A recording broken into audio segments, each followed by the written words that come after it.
Hey Bright Minds, welcome back to First Tutorials and to another episode of Master It Fast. In this video, we're looking at Part 4, Factors Influencing Eating Patterns and Dietary Choices in the Caribbean. Let us look at the key areas of focus.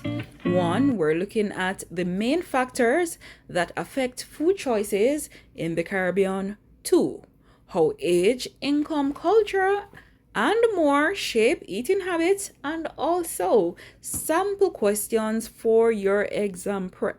Alright guys, now we're starting off with social and cultural factors. First one that we have here is cultural traditions. Now food eaten on holidays or even daily, right? So based on culture and based on tradition, certain foods are eaten, right? For example, think about Christmas in Jamaica. What are some of the foods that you notice that you eat? Even in Easter, right? So we speak of bun and cheese, we speak about fish, right? And so on. Even on Sundays, no, you may have like rice and peas and fried chicken, even dishes like oxtail and curried goat and your raw vegetable all right. salad. Another sociocultural factor may include religious beliefs. Example, Rastafarian, Muslim, or even Hindu restriction, right? For example, among members of the Hindu community, especially those of Indian descent living in Trinidad and Guyana, there are specific dietary restrictions rooted in their spiritual beliefs. Now, many Hindus revere the cow as a sacred animal, and as a result, they strictly avoid consuming beef or any product derived from it. So dishes like shepherd's pie or even like Jamaican beef patty, you could never serve that to persons who practice Hinduism. All right. Now there's also food fads, which are trendy diets, not always based on science. Now this is considered as a sociocultural factor because it is driven by peer pressure, body image trend, or what's considered to be cool and healthy in the society, right? So like what's trending. Now in the Caribbean, people might stop eating rice or start juicing, not for a health reason, but because it is trending. It's like it's the in thing, right? Just as how in fashion, you'll have certain clothes that are in style for a certain season and then they'll go out of style. It is the same thing as it relates to food fads. Sample exam question. Identify 2 cultural factors that affect eating, right? We have listed a few there. All right guys, now let us look at economic and medical factors. Now as it relates to income, it limits access to diverse and imported foods, right?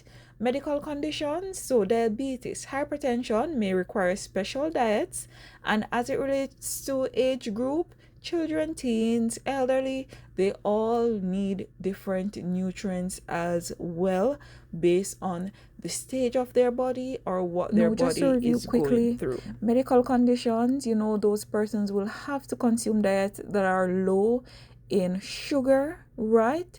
Low in fat as well.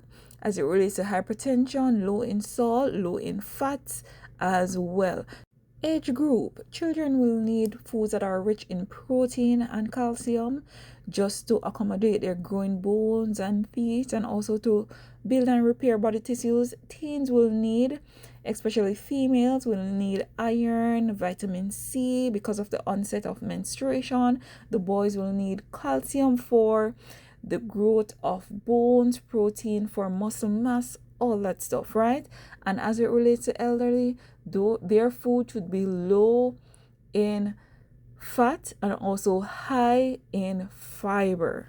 All right guys, now let us turn our attention to external influences. Now, when we talk about external influences on our food choice, we're looking at the bigger systems around us that shape what we eat without even realizing it, right? Now, first, advertising. Companies spend millions promoting high sugar, salty, or fast food through TV, social media, and billboards. Now, these ads often target children and teens and can lead to unhealthy craving and habits. Good. As it relates to availability, if healthy local foods like fruits, vegetables, or fresh fish aren't easy to find or too expensive, people often turn to imported or processed foods instead. Now, your food access is often shaped by where you live as it relates to technology. This is another big one. Think about how easy it is to order with a few clicks. Delivery apps, frozen meals, and processed foods options are convenient, but they are often high in sodium, fat, and additives, right? Now, as it relates to government policy, it has a major impact. Decision about school feeding programs, food import laws, and taxation can affect what's available and affordable for families. For example, some countries tax sugary drinks to reduce childhood obesity. Now, let us look at emergencies and personal choices. Emergencies may include natural disasters. So, when we speak of hurricanes, this can limit food access. It may be drought as well. It can also be man made emergencies in the case of fires, right? Also, on the personal side, there is personal likes and dislikes, right? So, a person taste or their preference, they will choose to eat based on that. That's how they will select their food based on their likes and their dislikes. Also, dietary needs. So, it may be allergies, it may be fitness or athletic goals, right? Now, let us look at some sample questions. List 4 factors that influence eating patterns. 4 marks. Explain how religion and income affect dietary choices. 4 marks. 3. Discuss 2 effects of advertising on food habits, right? Now, 4 before marks. You go, I just want to remind you that these are just sample questions. I do not set CSEC exam, guys. It's just a guideline to show you how the question may be structured based on the topic. And that is it for part 4.